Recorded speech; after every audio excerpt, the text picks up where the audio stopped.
The story of Apple starts in 1976. Back then, there were no home computers, so Steve Wozniak, known as Woz to his friends, a brilliant engineer, developed his own. This computer was the first to use a keyboard and could be connected to a TV, which started a revolution.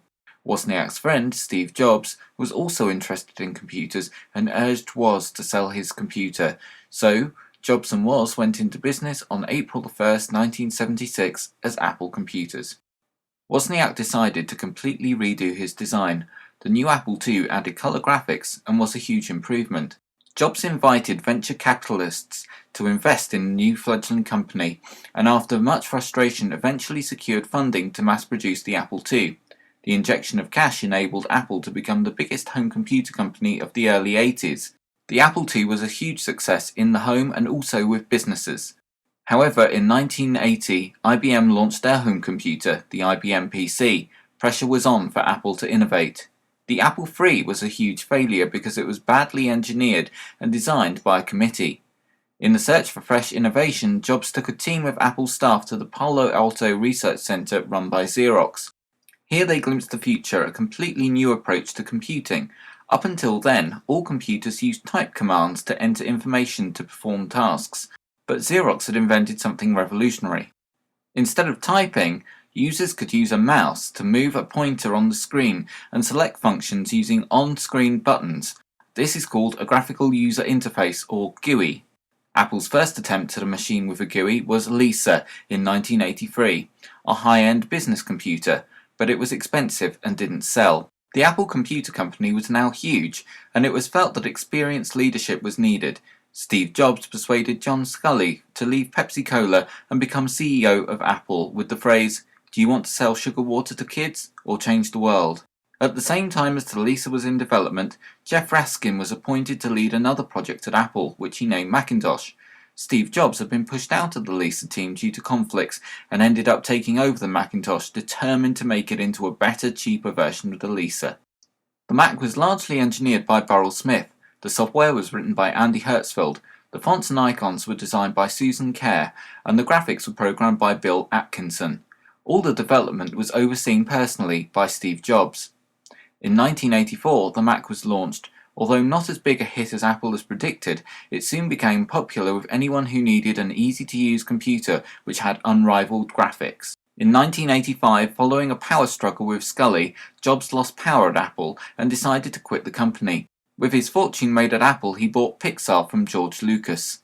He also founded the Next Computer Company to build the Next Cube, a high-end computer aimed at the education market. Under Sculley's leadership, the Mac went on to spawn a family. In 1987, the Mac II was the first model to add color graphics. By now, the Mac was firmly rooted as the computer for graphics professionals.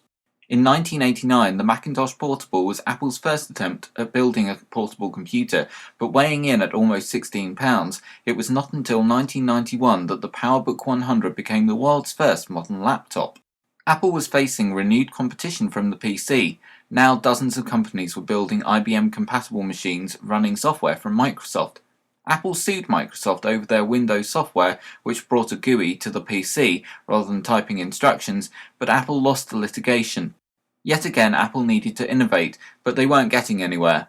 Although they updated their computers with powerful models like the Quadra 950 and updated their system software with version 7, they could not compete with some of the features of modern computers like true multitasking. In 1994, under leadership from the new CEO Michael Spindler, Apple switched from using the Motorola 68000 family of microprocessors in their products to the PowerPC chip developed with IBM and Motorola. The first machine to use it was the PowerMac 6100. Another development by Spindler was to allow other companies to make Mac clones under license. It had been a great move for the PC. Several manufacturers signed up, but they undercut Apple's own hardware in price. System 7 was updated and renamed macOS 7.5 to run on the clones. However, by now it was up against Windows 95, the latest operating system from Microsoft, which saw a huge boom in people buying home computers. By 1996, Apple was in trouble. Its core market and loyal fans were not enough to maintain its market share. New CEO Gil Amelio had the responsibility of getting the company back on its feet.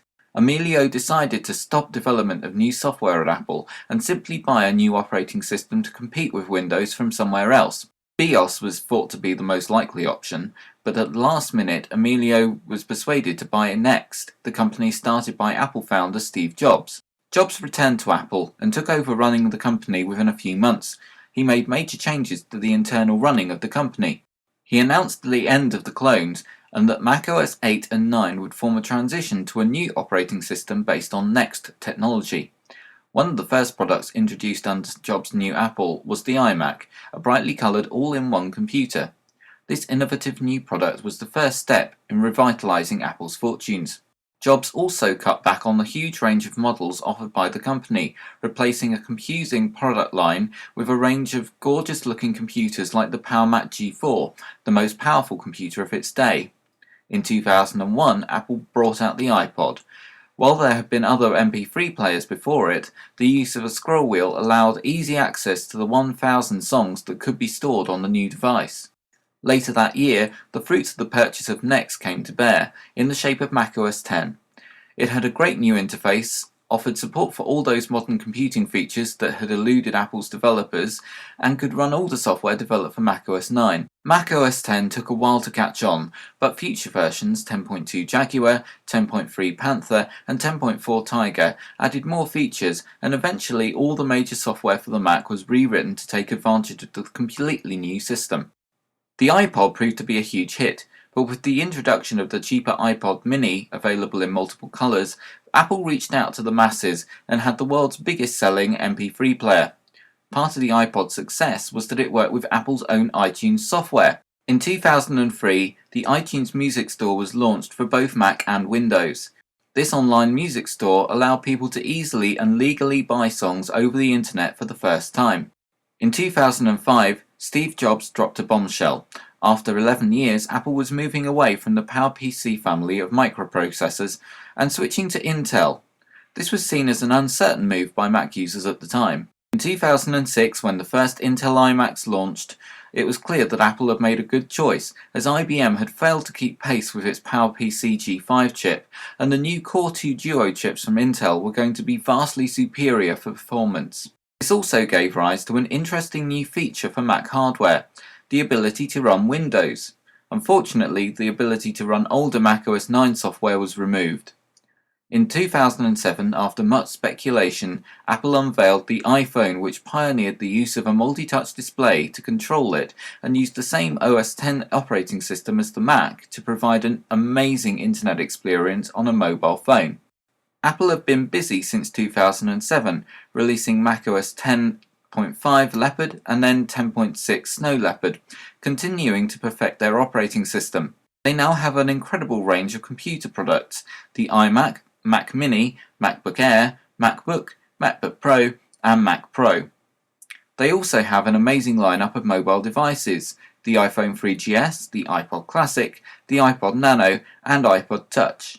In 2010, Apple announced the iPad, a new class of device that fits between a smartphone and full computer, allowing an unparalleled internet experience and great applications designed specifically for multi-touch. Since its beginnings in 1976, Apple have evolved into one of the biggest computer companies, producing the world's most popular phones and music players, selling millions of songs and videos, and producing the world's best engineered and most elegantly designed computers, all running on the world's most advanced operating system.